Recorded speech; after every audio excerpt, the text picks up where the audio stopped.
Hello again everyone from Tokyo, Japan, and welcome back to Japan Vintage Camera, where today I'm making a video about another Minolta High Matic camera, and that is the High Matic 11 rangefinder camera.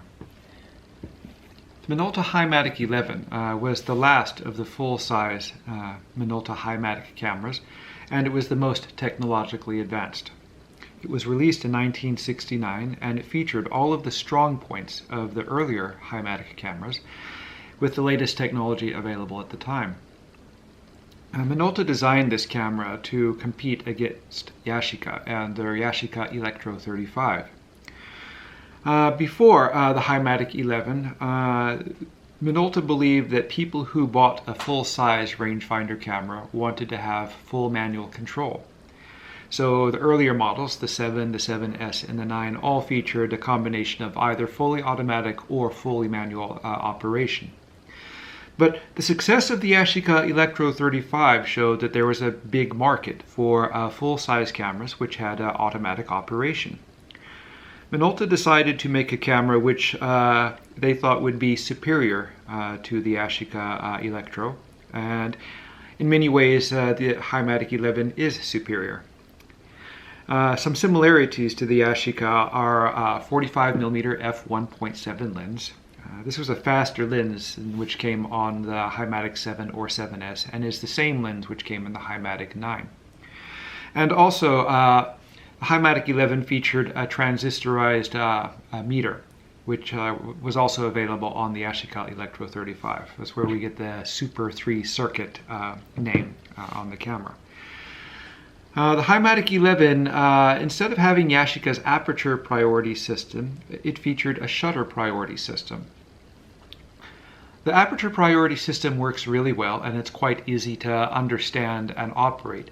But it does have one major shortcoming, and that is that if you choose too small of an aperture, the shutter speed can become very long. And with really long shutter speeds, the odds of shaking the camera during the exposure are much higher, and you get a lot of blurred images. In the late 1960s, shutter priority cameras became popular, or more popular, and the shutter priority camera allowed you to set a minimum shutter speed. So for example, if you don't feel safe shooting under 1/30th of a second, you can set the shutter speed to 1/30th of a second, and the camera chooses the appropriate aperture for that situation. So this allows you to get blur-free shots.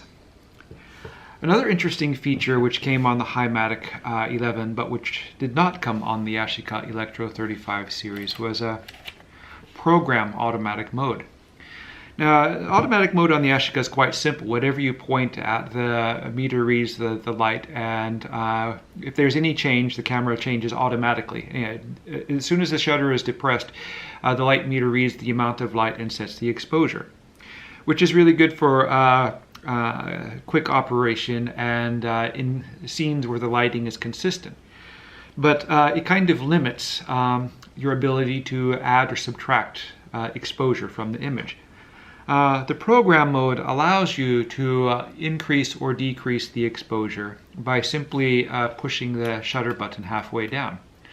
So for example, if you want to increase the exposure of a scene, you want it to look brighter than it is, you would point the camera at a darker area and depress the shutter button, and this would lock the settings, the aperture and shutter settings for the darker area, and as you move it to the lighter area and fire the shutter, you get more exposure and it brightens up the scene. Or if you're shooting at a scene which has something black or dark and you want it to look black or dark instead of gray, you would point the camera at a lighter part of the subject, depress the shutter button halfway, lock the exposure, then aim toward the darker subject and fire the shutter, and you would get more correct dark shades or black colors. It was a really interesting system. Let's go ahead and take a look at the camera itself and the controls and features and functions. The top cover is pretty much the same as the earlier High Matic cameras. The only difference is the addition of a new model name and this emblem on the front. We have the film rewind knob, hot shoe for the flash, the shutter button, which accepts a standard cable release, the film winding and shutter charging lever, and the film counting lever. The back of the camera looks identical to the earlier Minolta high Matic cameras. You just have the viewfinder and you have the film indicator window. Like most of the old rangefinder cameras, the majority of the controls you're going to find on the lens body. The earlier high Matic cameras featured two dials on the lens. One dial adjusted the shutter speed and the other dial adjusted the aperture. The high Matic 11 has a single dial. There is no aperture dial, only a shutter speed dial. There are three modes on this ring. The first is the AA, which is for the program automatic mode. The next one is the little lightning bolt symbol, and that is for the flash sync speed. And then after that you have the red A on the bottom and a series of shutter speeds. And this is the shutter priority automatic mode. You simply set the shutter speed you want and the camera selects the correct aperture. When you select the flash mode, right behind here, behind the ring, you have your guide number settings or adjustments. So you would, looking at the instructions on your flash, when shooting using a flash, you would simply set the guide number to what the flash recommends. We have a self-timer lever here. You just pull this up to the V, and then to press the button, the shutter button, and the self-timer winds down, and at the end, the shutter will fire. You can kind of see the lever as it moves. So if you're close enough to the camera, you can tell when it's about to take a photo. And then on the bottom of the lens, we have the adjustment for the film speed. You simply turn this dial until it lines up with the number to match the speed of the film you have loaded in the camera. On the bottom of the camera, we have the release lever, which you must depress to unlock the film winding mechanism and rewind the film. A 1/4-inch tripod socket, and we have the battery cover here. And this uses an MR9 battery, but you can use like a PX625 or a wine cell battery to operate the meter. Unlike the earlier high Matic cameras, you do have to have a battery in this camera for it to work properly. However, the batteries last a really long time and they're not difficult to find. Film loading is quite simple.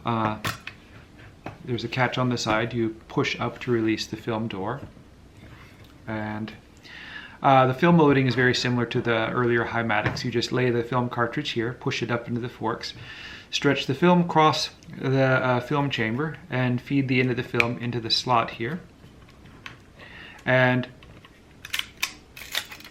wind the camera and make sure that the holes on the film lined up with the splines here on the film winding shaft. Once it's full, once it's loaded, close the back and just wind until you get to the number 1 in the film counter window and it's ready to go. Anyway, that's it for the Minolta high Matic 11 rangefinder camera. One of the most interesting of the high Matic cameras and really capable of taking amazing photos.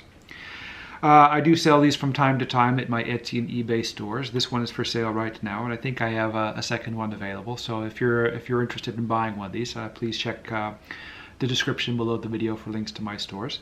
If you have any questions about vintage Japanese cameras, please leave them in the comment section below. And if you want to see more videos, please subscribe. I plan to add many more videos in the future. All right, thanks a lot for watching, and we hope you tune in again soon.